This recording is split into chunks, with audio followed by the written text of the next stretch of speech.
Bonjour. Dans cette vidéo, je vais vous montrer toutes les choses que je recommande de faire après avoir configuré votre Realme 14 Pro. Si vous venez d'obtenir votre Realme 14 Pro et que vous l'avez configuré, il y a quelques étapes à suivre pour améliorer votre expérience. Et la première, c'est de se connecter au Wi-Fi. Si vous ne l'avez pas encore fait, ce sera très important pour les étapes suivantes et aussi tout simplement pour utiliser votre téléphone. Alors, allons dans les paramètres, puis dans Wi-Fi et assurez-vous qu'il est activé en haut. Ensuite, sélectionnez le réseau auquel vous souhaitez vous connecter. Puis, cliquez sur Enregistrer. D'accord, je vais réessayer. Peut-être que j'ai entré le mauvais mot de passe. Et maintenant, je suis connecté. Donc, ce que nous pouvons faire maintenant, c'est vérifier les mises à jour logicielles disponibles pour assurer le bon fonctionnement de l'appareil. Il est important de garder votre téléphone à jour car cela garantit qu'il reste sécurisé, fonctionne correctement et vous offre également les dernières fonctionnalités. Alors, descendons tout en bas des paramètres et trouvons Système et mise à jour. Ensuite, allez dans Mise à jour logicielle et il vérifiera s'il y a des mises à jour disponibles. S'il y en a, vous pouvez les installer maintenant. Mais dans mon cas, ma version est à jour, donc je peux simplement revenir en arrière. Et maintenant, connectons-nous à Google si ce n'est pas déjà fait. Donc, dans les paramètres, allez dans Utilisateur et comptes. Ensuite, si aucun compte Google n'est affiché ici, il vaut la peine de cliquer sur Ajouter un compte, puis sur Google. C'est important pour avoir accès au Google Play Store ainsi qu'à d'autres services Google. Si vous n'avez pas de compte Google, vous pouvez en créer un ici. Mais j'en ai déjà un, donc je vais simplement entrer mon adresse email. Ensuite, cliquez sur Suivant et saisissez le mot de passe.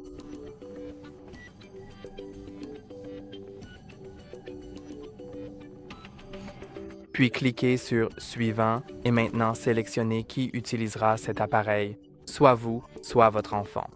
Si vous sélectionnez votre enfant, les étapes suivantes peuvent légèrement différer. Donc, je vais le sélectionner pour moi. Ensuite, vous devez accepter les conditions d'utilisation de Google. Sans cela, vous ne pouvez pas continuer à ajouter le compte, donc je vais simplement accepter car je connais déjà ces conditions. Mais vous pouvez aussi cliquer sur les conditions d'utilisation de Google et tout le reste pour les lire. Ensuite, il vous demandera si vous souhaitez sauvegarder les données de votre téléphone. Et si vous ne voulez pas perdre vos données au cas où il arriverait quelque chose à votre téléphone, je vous recommande d'activer cette option. Puis cliquez sur Accepter. Et maintenant, revenons en arrière. Puisque nous avons ajouté le compte Google, nous pouvons aller sur le Play Store et mettre à jour les applications. Mettre à jour les applications est important pour la même raison que la mise à jour du système. Mais aussi, certaines applications ne fonctionneront tout simplement pas sans la mise à jour. Donc, je vais cliquer sur mon icône de profil en haut à droite, mais l'application a planté car le Google Play Store est en train de se mettre à jour lui-même en ce moment, donc vous pouvez simplement le rouvrir si cela vous arrive aussi. Et maintenant, cliquez sur l'icône de profil en haut à droite. Allez ensuite dans Mes applications et jeux et trouvez les mises à jour. Je vais cliquer dessus et voyons combien de mises à jour j'ai. Je vais tout mettre à jour en une seule fois. Ensuite, passons à l'étape suivante qui consiste à configurer le verrouillage de l'écran. Pour cela, allez dans les paramètres. Puis allez dans Sécurité et confidentialité et trouvez le déverrouillage de l'appareil. Maintenant, configurez le verrouillage de l'écran. Avant de le configurer, vous devez savoir que dans le cas où vous oublieriez votre verrouillage d'écran, vous ne pourrez pas le restaurer. Donc, votre téléphone devra être effacé de toutes les données qui s'y trouvaient auparavant. Ma main. Et toutes les données qui n'ont pas été sauvegardées seront supprimées. Mais cela vaut toujours la peine d'avoir le verrouillage de l'écran, car cela garantit que personne d'autre que vous n'a accès à votre téléphone. Alors je vais aller au verrouillage de l'écran. Vous pouvez maintenant le définir sur un nombre, un alphanumérique ou un motif. Je vais établir un modèle. Maintenant, après 5 secondes, nous pouvons cliquer sur « Continuer ». Ensuite, cliquez sur « Suivant » et saisissez le verrouillage d'écran que vous souhaitez définir. Puis, saisissez-le à nouveau pour confirmer. Et maintenant, je vais annuler le déverrouillage par empreinte digitale, car je vais vous montrer comment le configurer vous-même. Donc, je vais revenir en arrière, puis aller dans Empreinte digitale et déverrouillage facial. Et maintenant, je vais d'abord aller sur l'empreinte digitale, car pour la reconnaissance faciale, je vais devoir vous expliquer quelque chose avant de la configurer.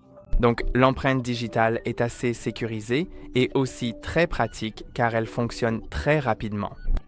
Donc, je vais simplement entrer mon verrouillage d'écran pour confirmer, puis cliquer sur « Ajouter maintenant ». Maintenant, il vous suffit de placer votre doigt sur le capteur d'empreinte digitale, qui est caché sous l'écran ici. Il vous suffit donc de poser votre doigt, de le retirer, puis de répéter ce processus plusieurs fois. Assurez-vous de déplacer votre doigt entre chaque scan afin que toute la zone de votre doigt soit scannée. Enregistrez également les bords pour que toute la surface de l'empreinte soit prise en compte.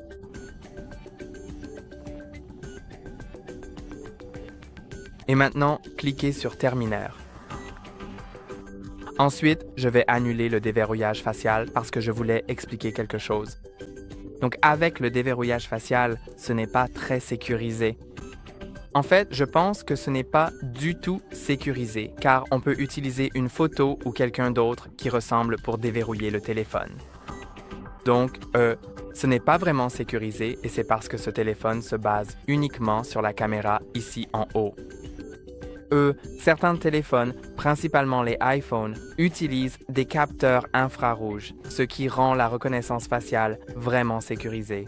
Mais dans ce cas, c'est seulement la caméra, donc je ne recommanderais pas de l'activer, mais je vais quand même vous montrer comment faire au cas où vous en auriez besoin pour une raison quelconque. Donc, je vais aller dans la section Visage, puis cliquer sur Accepter. Maintenant, j'entre mon code de verrouillage d'écran, puis je clique sur Ajouter maintenant. Maintenant, vous devez positionner votre visage dans le cadre et le garder immobile pendant un instant tout en regardant la caméra.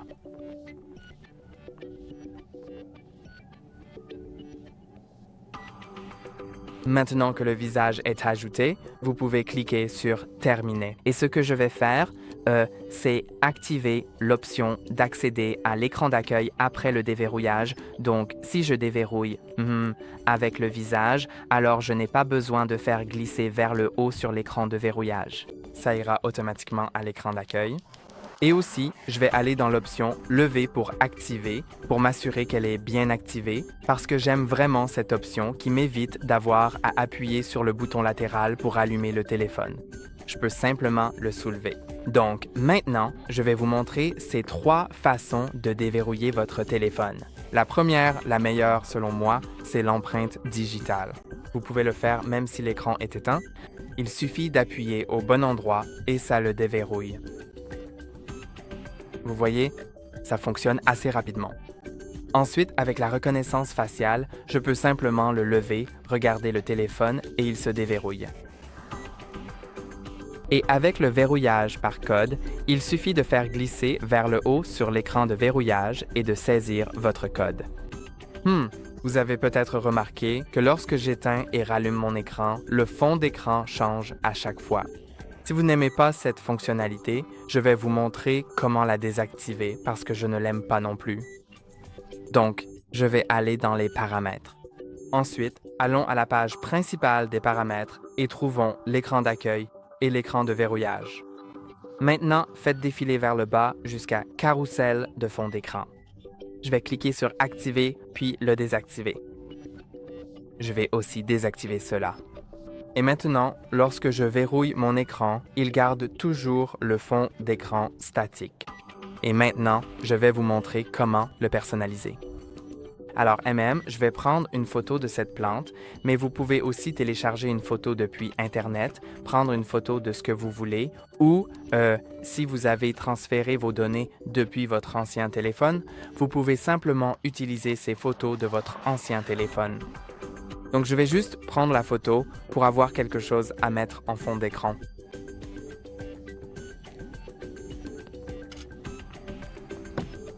Et maintenant, nous pouvons aller dans les paramètres.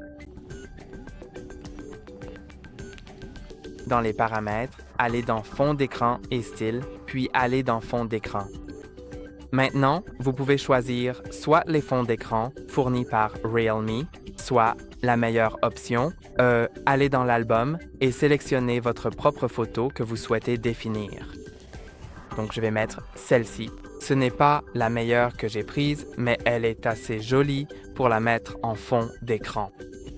Vous pouvez donc pincer, vous pouvez la déplacer pour l'ajuster. Ensuite, cliquez sur Appliquer à et vous pouvez choisir où l'appliquer, soit à l'écran de verrouillage, à l'écran d'accueil ou aux deux. Je vais simplement l'appliquer à l'écran de verrouillage. Ici, vous pouvez voir que vous pouvez activer ou désactiver la profondeur pour certains fonds d'écran qui peuvent recouvrir l'horloge. Je trouve que ça rend bien. Ça ajoute de la profondeur à l'image. Vous pouvez aussi, ici, pincer ce fond d'écran pour le recadrer. Alors peut-être qu'on va le mettre comme ça, comme ceci. Je trouve que ça rend super bien maintenant. Vous pouvez également personnaliser cette horloge avec d'autres modèles disponibles. Vous pouvez aussi changer la police. Et pour certaines polices, vous pouvez modifier l'épaisseur de la police. Vous pouvez aussi faire défiler vers le bas pour changer la couleur de cette horloge. Je vais peut-être choisir celle-ci. Je pense que ça ira. Vous pouvez aussi ajouter des informations supplémentaires comme la météo que je souhaite avoir sur l'écran de verrouillage. Ensuite, vous pouvez simplement cliquer sur Appliquer. Maintenant que le fond d'écran est appliqué, vous pouvez également appliquer des couleurs de fond d'écran à votre système afin que les couleurs qui se trouvent sur votre fond d'écran soient appliquées à certains boutons du système et à tout cela. Vous pouvez soit l'annuler, soit cliquer sur OK. Je vais cliquer sur OK et voyons quelle couleur de fond d'écran nous avons. Je ne pense pas qu'il ressemble beaucoup à mon fond d'écran. Et en fait, ils n'ont pas l'air très bons. Je pense qu'elles sont basées sur le fond d'écran de l'écran d'accueil, donc je ne les aime pas vraiment. Je vais revenir aux couleurs en vedette et peut-être qu'on va mettre celles de la côte. Je trouve qu'elles sont plutôt jolies. Maintenant, revenons en arrière. Je vais tout fermer. Je vais fermer ça et vous pouvez voir que mon écran d'accueil n'a pas changé, mais mon écran de verrouillage a ce nouveau fond d'écran. Passons maintenant à l'étape suivante, qui consiste à désinstaller les applications préinstallées inutiles. Vous pouvez voir que sur ce téléphone, il y a pas mal d'applications dont vous n'avez pas besoin. Bien sûr, si vous en voulez certaines, vous pouvez les garder, mais je vais vous montrer comment faire et lesquelles vous pouvez désinstaller.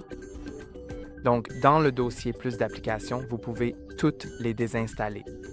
Je vous recommande vraiment de désinstaller RealShot, car c'est une application vraiment médiocre que je ne recommande pas. Ensuite, AliExpress, si vous l'utilisez, vous pouvez le garder, mais moi je vais le désinstaller. Block Blast est un jeu que certaines personnes aiment, mais je vais aussi le désinstaller. Et si vous utilisez Booking.com, vous pouvez le garder. Je vais simplement vous montrer ce que vous pouvez désinstaller. Il y a aussi Spotify. C'est apprécié par certaines personnes, donc vous pouvez le garder. Ensuite, Temu, je ne l'aime pas vraiment, donc je vais le désinstaller sans hésiter. Si vous utilisez LinkedIn, vous pouvez bien sûr le garder. Ensuite, Netflix aussi est utilisé par pas mal de gens. TikTok aussi, ça va, je suppose. Ensuite, Amazon Shopping aussi est plutôt sympa, ainsi que Facebook. Et ce sont les applications qui peuvent être désinstallées car elles ne sont pas importantes. Ce ne sont que des bloatware supplémentaires dont vous n'avez pas vraiment besoin. Ensuite, voici les applications système, mais je n'aime pas le fait qu'elles soient dans deux dossiers, outils et à la une. Je veux juste appuyer longuement, puis la faire glisser vers le haut et la déplacer dans le dossier Outils, comme ça. Donc, je veux tout avoir dans un seul dossier pour que ça ne prenne pas trop de place. Ensuite, je vais déplacer Gemini ici. C'est l'assistant IA, donc vous pouvez bien sûr le configurer. Ça fonctionne plutôt bien pour générer différentes réponses et faire des recherches sur le web pour vous. Et maintenant, passons à la configuration de Google Pay. Bien sûr, c'est une étape supplémentaire et vous n'êtes pas obligé de la faire si vous ne le souhaitez pas, mais cela rend tout beaucoup plus pratique car vous pouvez payer avec votre téléphone en magasin en approchant simplement du lecteur sans avoir à sortir votre portefeuille et à payer avec une carte physique. Donc vous pouvez aller dans l'application Google Wallet. Attendez un instant, puis vous pouvez autoriser ou refuser les notifications, puis cliquez sur « Ajouter au portefeuille ». Ensuite, je vais sélectionner « Carte de paiement » et vous pouvez alors scanner votre carte physique avec la caméra ou saisir les informations manuellement. Ensuite, faites défiler vers le bas après avoir saisi les informations. Lisez tout cela, puis cliquez sur « Enregistrer » et « Continuer ». Ensuite, il se peut que vous deviez vérifier avec votre banque par message, appel téléphonique ou via l'application bancaire. Et après cela, vous pourrez payer avec votre téléphone en ouvrant Google Wallet. Vous pouvez aussi faire cela très simplement en faisant glisser vers le bas depuis le coin supérieur droit de votre écran, puis en glissant à nouveau vers le bas et en cliquant sur le portefeuille. Ensuite, vous pouvez simplement payer avec votre téléphone. Passons maintenant à l'installation de quelques applications supplémentaires dont vous pourriez avoir besoin. Bien sûr, tout cela dépend de vos préférences. Vous pourriez avoir besoin de Disney+ ou de n'importe quelle autre application que vous souhaitez. Vous pouvez utiliser WhatsApp, Instagram ou n'importe quel réseau social ou encore une application de streaming vidéo comme YouTube. YouTube est probablement déjà préinstallé, mais il y a quelques autres applications que vous pourriez utiliser. Vous pouvez simplement aller sur le Play Store, puis aller dans la barre de recherche et chercher cette application.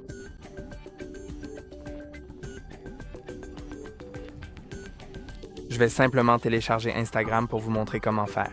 Il vous suffit de cliquer sur « Installer » et l'installation commencera. Et maintenant, faisons glisser notre doigt depuis le coin supérieur gauche de l'écran pour ouvrir le centre de notification. Ensuite, vous verrez « Terminer la configuration de votre appareil ». Et maintenant, cliquez dessus. Si vous ne voyez pas cette notification, vous la recevrez plus tard. Donc, je vais simplement cliquer sur « Démarrer ». Maintenant, vous pouvez utiliser un autre appareil, votre ancien, pour copier les paramètres, les comptes et toutes les données de celui-ci. Il est préférable de le faire maintenant car plus tard, cela pourrait être un peu plus difficile, voire impossible via la méthode native. Bien sûr, vous pouvez le faire avec des applications tierces, mais il est préférable de le faire via la méthode native. Donc, si vous souhaitez le faire maintenant, il vaut mieux commencer tout de suite. Je vais passer cette étape car je n'ai pas d'ancien appareil dont je souhaite copier les données. Et maintenant, cela va juste charger pendant un moment. Maintenant, vous pouvez insérer votre carte SIM physique ou télécharger une eSIM pour vous connecter au réseau. Bien sûr, vous pouvez le faire plus tard, mais c'est mieux de le faire dès le début si vous ne l'avez pas encore inséré. Comme ça, vous pouvez accéder aux appels et à tout le reste dès le début de l'utilisation de votre téléphone. Je vais passer cette étape. Ensuite, on vous demande encore une fois si vous souhaitez copier les applications et les données de votre ancien appareil et plus tard, on ne vous le demandera plus et cette méthode native ne sera plus disponible. Donc, je vais cliquer sur « Ne pas copier ». Ensuite, suivant, et il se peut que vous deviez sélectionner votre navigateur par défaut. Je préfère utiliser Google Chrome, mais vous pouvez aussi choisir Firefox ou Opera. À part ça, je n'aime pas le reste des navigateurs. Donc, ce sont ceux que je recommande ainsi que le moteur de recherche. À mon avis, le meilleur est celui de Google, mais bien sûr, cela dépend entièrement de vous. Ensuite, vous pouvez cliquer sur « Continue » et Vous pouvez activer Hey Google pour pouvoir utiliser Gemini en mode main libre simplement en disant Hey Google à voix haute. Si vous cliquez sur Activer et que vous ne l'avez pas configuré sur vos appareils précédents connectés au même compte Google, il se peut que vous deviez dire 4 phrases à voix haute pour configurer Voice Match. Ensuite, il est question d'ajouter votre carte de paiement au téléphone. Je vais passer cette étape car je l'ai déjà expliqué. Et maintenant, vous pouvez faire quelques autres choses supplémentaires. Je vais cliquer sur Non merci. Et voilà tout ce que je voulais vous montrer. C'est tout pour aujourd'hui. N'oubliez pas de liker et de vous abonner. À la prochaine.